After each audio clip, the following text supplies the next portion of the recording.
Hey, what's going on, guys? Today we have got what is a blog and how do they make money. So this is going to be a walkthrough and um, just an explanation for the difference between a blog and a website, in case there's any doubt in your mind about what you're starting when it comes to building a blog or building a website. All right, guys, just the usual disclaimer. This post may contain affiliate links. Please read our disclosure for more info. All right, I'm going to get rid of this camera. Probably looking a bit rough. Had a big night last night. All right, guys, let's get into it. So, what is a blog? How do they make money? So, for this post, we're going to look at the difference between a blog and a website. So, here's what we're going to cover. What is a blog? What is a blog post? The difference between a blog and a website. How do blogs get readers? How do blogs make money? What makes a blog profitable? Why start a blog? Do I need a niche? How do I choose a domain name? And how can I start my blog? All right, so what is a blog? By definition, a blog is a website that is updated regularly. These days, any good website is updated regularly, especially if they're looking to make money online. So a blog is still a website, it's just a specific type. So if it's technically a website, then why do we call them blogs? Where did the name come from? You might be thinking, might be asking yourself. It's a mixture of two words, web and log. So weblog, see how it connects to there, weblog, and then blog, weblog, blog, log, log. All right, get it? Yep. So nowadays with Instagram and YouTube, we also have vlogs. So it's a video log. So that's what makes it more definitive for you again. So yeah, the very first blogs on the internet were essentially an online journal, people just talking about their lives or anything else that interests them, and it has turned into a billion-dollar industry because there's so much out there. Blogging has come a long way in the past 10 years, particularly, and in my opinion, still has a long way to go. All right. So, what is a blog post? So, a blog post is where you find yourself right now. You're reading my blog post about what a blog is. Sometimes I call them articles, but there's no difference between a blog post and an article. Similar to anything you might read in a newspaper or a magazine, except less boring, I hope. Blog posts are generally formatted to be more conversational.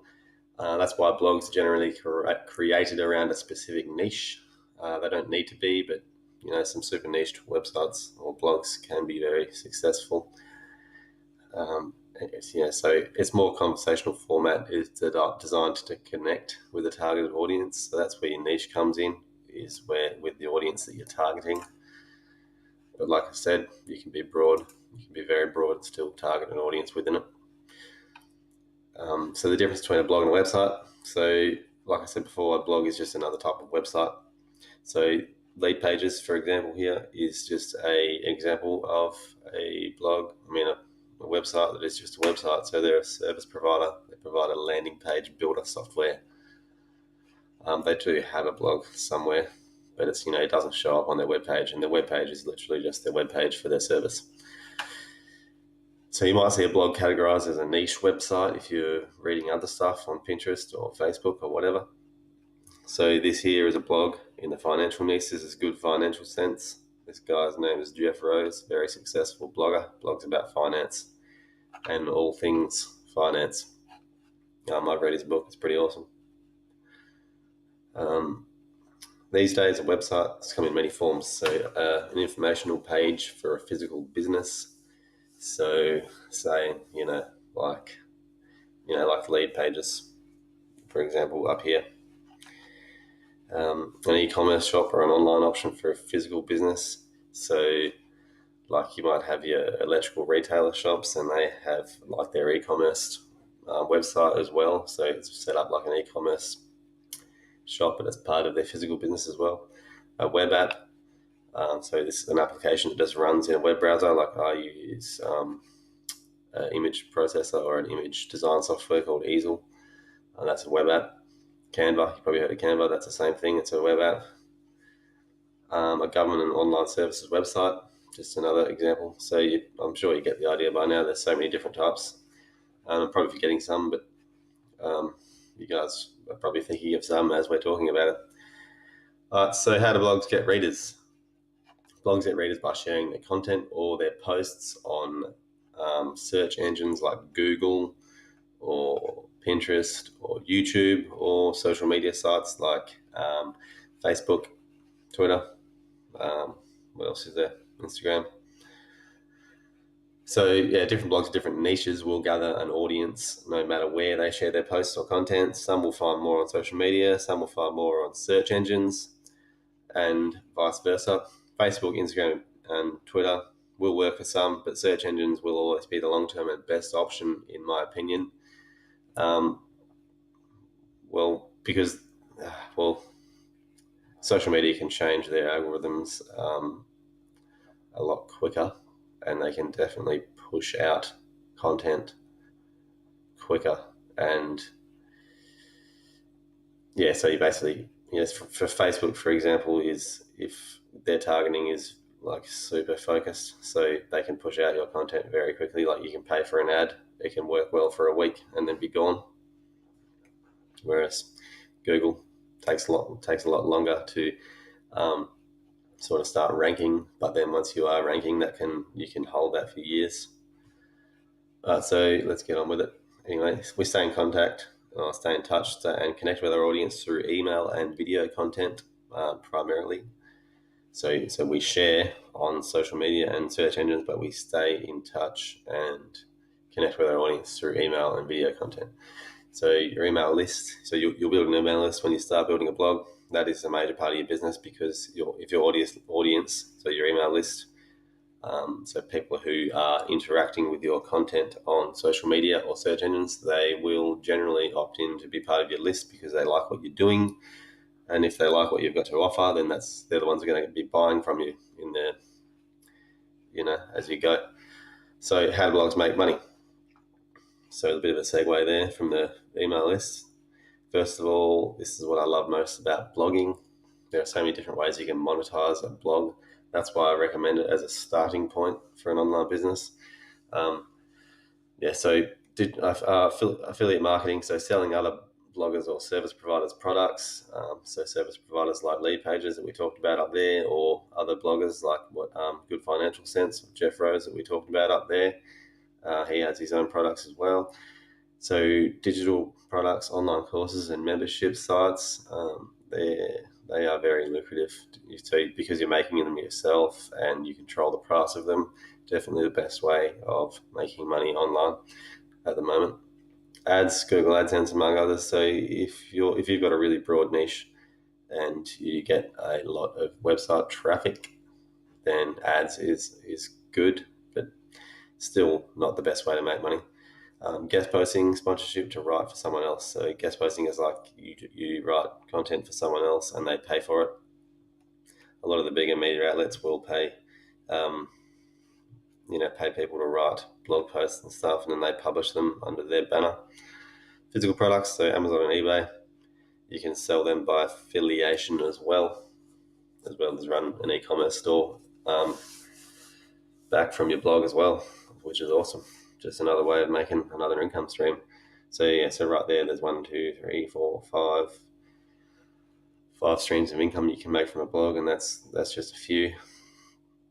So some of these can make more money than others, but if you focus on growth rather than just making money, the sky's the limit. So that's a big one, guys. Focus on growing rather than just trying to monetize in every single way possible, because then your monetization will grow as your business grows, as your readership grows, and as your traffic grows. Definitely a big focus trying to grow your audience or your user base. Check out my post, 5 successful hobby blogs that make money. It's all about how some simple blogs had become very I call them small empires, but they are huge, and they just started out as a blog, which is the most important part. So like I mentioned before, this is how blogs make money, is an email list. Making money online is the same as a physical business. So it begins with customer relationships, providing genuine solutions to people and their problems and making sure their needs are being met. And you do that through staying in touch and connecting with them through email and YouTube. So connecting with your potential customers is done by email. You're not going to sell to everyone on your email list, but that's where the majority of your sales will come from. And don't get freaked out. People when they think of email, they think of boring. I hate opening an inbox.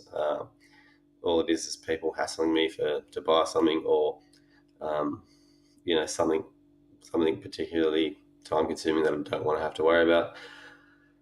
But the thing is, with a blog, there's awesome software for automating your email and like building sequences to get your customers into.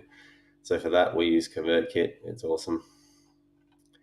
You can learn more about email marketing and ConvertKit if you just click there. So you'll get a good idea of what email marketing actually is. All right, next one. What makes a blog profitable? So let me ask you something. Do you own a smartphone, have a laptop that works, and have an internet connection? That's all you need to start a blog. So you compare this to your friend or someone you know who may have started a hairdressing salon or something different. I'm just using a hairdressing salon as an example because that's what Lauren used to do. So they would be about 50 to 100 grand or more in the red, depending on where they've got set up, where they're paying rent to have their shop set up, and they have to turn over, so that they may have 10, 20 employees, so they've got to turn over around $30,000 a month before they turn a profit. So they've got to outlay a lot of money in the beginning to start turning over the money, and it does take them quite a long time to become profitable. Blogging, on the other hand, you can spend $60 per month on a blog and make $1,000 or more for the month, or you could spend $400 and make over $10,000 per month. So you can just see how scalable it is by that there. So it's a very low overhead business. So that's why blogging as a business is profitable, no matter how you look at it. They are cheap to run, they're cheap to start, and they're highly scalable because of how many monetization methods there is. All right, so why start a blog? Number one reason, like I said before, is you can bring in multiple streams of income. You're not relying on one single platform to bring in your money. And not only are you not relying on a single platform, you own your basis for making your money, for bringing in your income. Very important. So you compare that to YouTube or Instagram or Shopify. So if you're purely a YouTuber, you can make yourself a very good living off YouTube or Instagram or Shopify. So dropshipping and all that, an e-commerce business. But the problem with that is the decisions that those platforms make will, for their business, will directly affect your business and your money, and there's nothing you can do about it because that's where they're providing your income. You've got to play by their rules.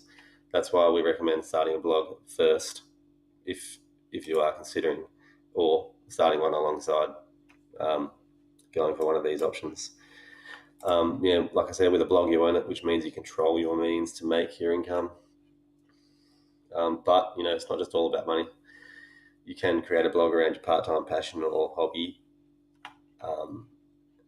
and really enjoy it, because blogging is a creative outlet. It really opens your eyes to the whole world of online business, and you learn a lot about coding and all that sort of stuff along the way as well, which is awesome. It really opens your eyes to how easy it really is to set up a business online. And you can discover a totally different path for yourself other than a traditional career path that you're on right now. The next one is, do I need a niche? No, you don't need to have a super specific niche to do well. You can mix it up as long as it doesn't get confusing for people to visiting your website. And if you're starting a blog around something you are passionate about, you will likely have some well-related subtopics. Subtopics are very important in the beginning because you want to try and reach out as far as you can to try and gather as many readers as you can, get as much traffic as you can to your website. So check out our post for popular blogging niche ideas for more help with that. Next one, how do I choose a domain name? We also have a very helpful post about how to choose a domain name. I've linked it somewhere down here. Probably should have linked it there. I'll go back and fix that. It's all good. So you might be thinking that you need an awesome domain name if you want anyone to take you seriously. right, wrong. The content you produce, i.e. posts, website pages, e-courses, and anything else you're going to be creating to help people is way more important than your domain name. So yeah, for example, ask yourself this: would a juggernaut like Google.com be what it is today if it had a different name? They could have called it Fobble.com or anything else for that matter, and that'd still be one of the biggest companies on the planet because of what they do. I love Google. I mean, if you've read any of my posts, I just think, I just love their business model. I wish that, that our government sort of ran the country like Google runs their business. It's just phenomenal. So yeah, a domain name, after all, is just a name that stands in for your IP address. Otherwise, every internet site would just be a different combination of numbers and characters. That'd be just totally impossible to remember. So just remember that it's not do or die for your business, your domain name. So I linked it right here. How to choose a domain name for a quick solution to naming your blog. There's no need to overcomplicate it. Check out that post for it goes in depth on how to do it, how important it is, how unimportant it is. All right, so how can I start my blog? So you could take one of our free e-courses, how to turn your hobby into a six-figure business, or how to turn your day job into a six-figure business. That's just a pathway to learn about how your hobby can become a business for you, or how you can transfer what you do for a day job into a blogging business. And if you're super excited, want to learn how to start a blog today, just to get some more information, you can check out our page. We got a full page with step-by-step how to start a blog. So it takes you through every single little step to get a blog up and running. We also recommend these awesome blogging courses by Create and Go. That's what we use to get our blog up and running and get traffic and start making money. So to help you get up and running fast, definitely recommend checking out these courses. So that's it for today, guys. I hope this post has been helpful for you. Please let me know down in the comments what you need help with. If it wasn't helpful for you, let us know. Don't forget to subscribe to this YouTube channel. Follow us on Pinterest. You can get through to our Pinterest account, hit the follow button, press that link, get through to our YouTube account, and hit the subscribe button, give it a like, and definitely leave a comment. Let us know what you think. It doesn't have to be good news or bad news, just whatever. So I'll link everything, every helpful little resource in this post. I'll link that in the description. I'll link our blog